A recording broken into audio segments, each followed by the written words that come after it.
servons, le Dieu que nous prions jour et nuit est un Dieu de famille. Quelqu'un me comprend? Dieu est un Dieu de famille. Et quand on voit une famille, on voit une composition ou un ensemble du père, de la mère et des enfants. N'est-ce pas? Ça, selon le dictionnaire. Une autre définition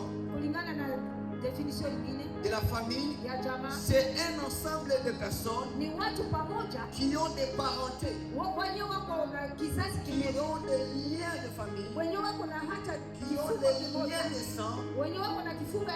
Alléluia.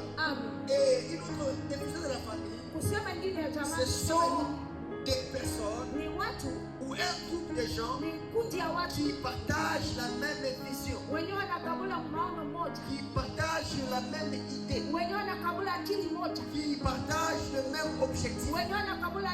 C'est ça la famille.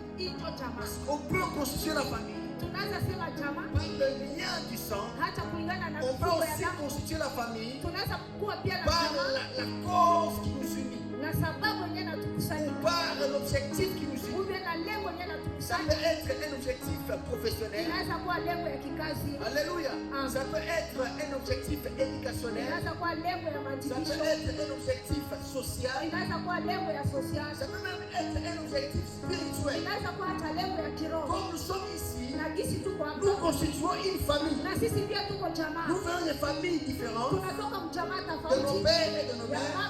Et ici nous formons le corps du Christ, qui est la famille chrétienne ou la famille spirituelle. Quelqu'un est avec moi.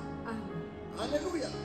Et Dieu, étant le père de famille, il veut que ses enfants puissent avoir tout ce dont ils ont besoin.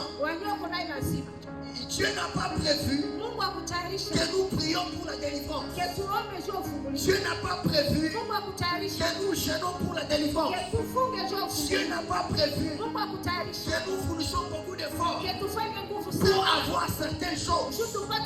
Parce que la prière, ce n'est pas seulement le moyen de demander quelque chose.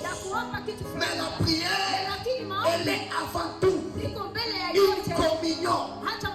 La prière, elle est avant tout une relation. C'est dans la relation que tu auras tout ce que tu as besoin. Alors plusieurs personnes, ils viennent à l'église pour chercher les choses de Dieu, même pas pour chercher Dieu. Plusieurs personnes viennent à l'église pour chercher les dons et non pas chercher les donateurs. Voilà pourquoi vous êtes là. Mais une fois que votre prière ou vos requêtes ont été exaucées, vous disparaissez. Parce que la prière pour vous, c'est juste demander, mais n'est pas une communion. Mais lorsque vous réalisez que la prière est une relation, que la prière est une communion, il y a des choses que vous ne perdrez plus votre temps à demander. Parce que votre Père sait que vous en avez besoin. Alléluia. Voilà ça suffit. Nous devons réaliser que la prière est une relation. Et ceux qui réalisent que la prière est une relation, ce sont les gens qui ont grandi spirituellement. Ce sont les gens qui ont la maturité, qui comprennent que je peux faire 10 heures de prière sans parler à Dieu de mes problèmes. Je peux faire 21 jours de prière pour l'adoration seulement. Je peux prier pendant 50 jours pour l'édification de mon esprit.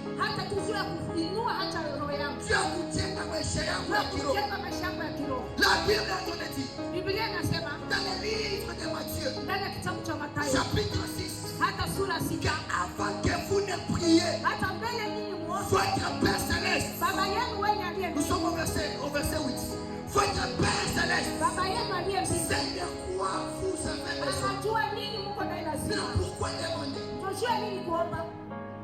Si Dieu sait que tu as besoin du mariage, pourquoi nous demander le mariage? Dieu sait que tu as besoin de la guérison. Pourquoi prier pour la guérison?